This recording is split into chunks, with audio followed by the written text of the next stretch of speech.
But I do know that the people of Gaza are not the leadership of Hamas. That's a fair point to make, I think.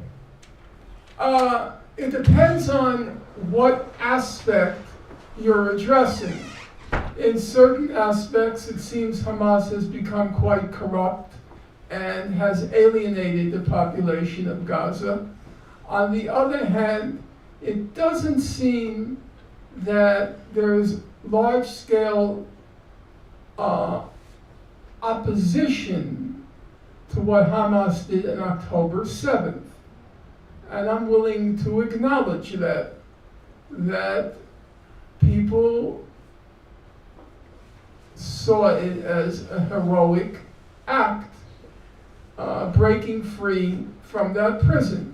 For those of you who don't like to hear that or think I'm saying something I shouldn't be saying, I will, hope Aaron will forgive me, it's exactly analogous to the African American reaction to Nat Turner.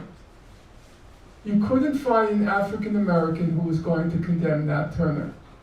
So there are moments where there is overlap, and there are moments where you have to discriminate between the Hamas leadership and the population of Gaza.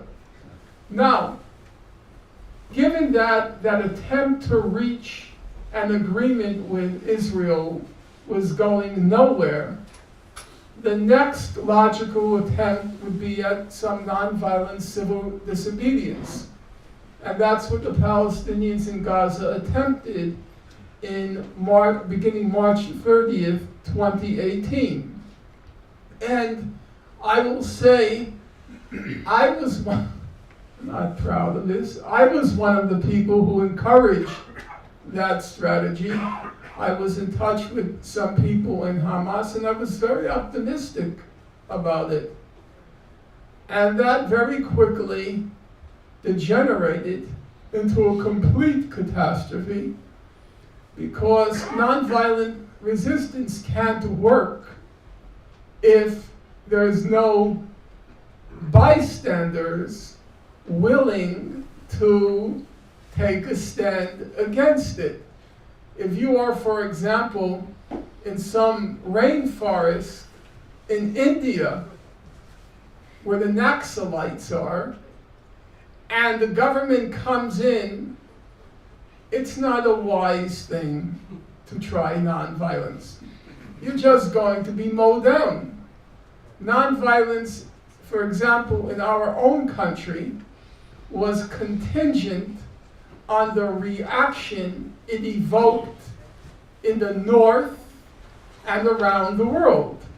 In the absence of that reaction, the nonviolence would have failed in a week. It would have just been brutally defeated. Stokely Carmichael talks about that, about organizing in the South, how they packed a gun, nonviolence doesn't work. Well, I don't agree with that part, but I'll be happy to discuss it with you. I don't agree with that part, because I do think it worked in the American South. It was a brilliant practical example of the possibilities of nonviolence, but those possibilities are in very narrow circumstances. As a general rule, it can't work unless it resonates with a broader population outside the actual perpetrators of violence. You're not going to convert the American South to the rights of black people. They have to be imposed from without. And the Palestinians tried the nonviolence, the Great March of Return in March 30th, and the international community was indifferent. And so what happened? Well, we know exactly what happened. Israel, according to the human rights publications, and now I'm quoting them, they targeted children, nonviolent children, they targeted medics, they targeted journalists, and they targeted Gazans with physical disabilities. They were targeting people in wheelchairs, people on crutches, who were marching towards the perimeter of the concentration camp. And it was not unsurprising that in the face of that heartless, merciless brutality, the nonviolence wouldn't work. And so, I don't believe that the people of Gaza had any options left. In fact, and I've said this on numerous occasions, so you'll forgive me for repeating myself, I myself in 2020 had given up. I stopped writing on the topic. I didn't write anything for 3 years after 2020. I wrote one book after the Gaza book called I Accuse, and it was at such a level of micro detail. It sold very poorly. I remember when Colin Robinson came to me and he said, you know, Norm, that sold only 374 copies. And that was painful. It was painful because, you know, Colin is a small outfit and selling just 374 copies, half of which I purchased myself. No, it's true, because I was sending it to the International Criminal Court. It's on sale at the bank. I think it's called Remaindered. And I was writing in more and more micro detail until it suddenly dawned on me, what am I doing? Nobody's interested anymore. The cause is dead.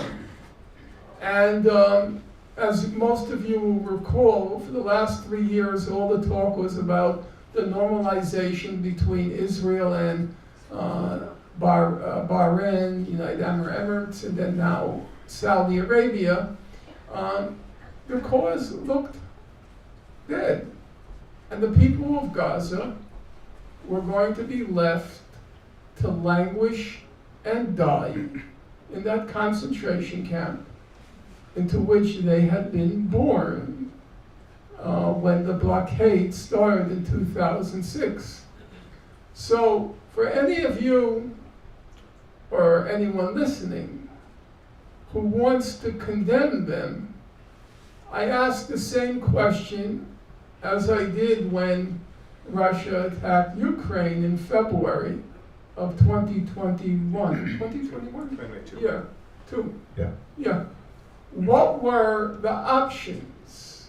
What were the alternatives?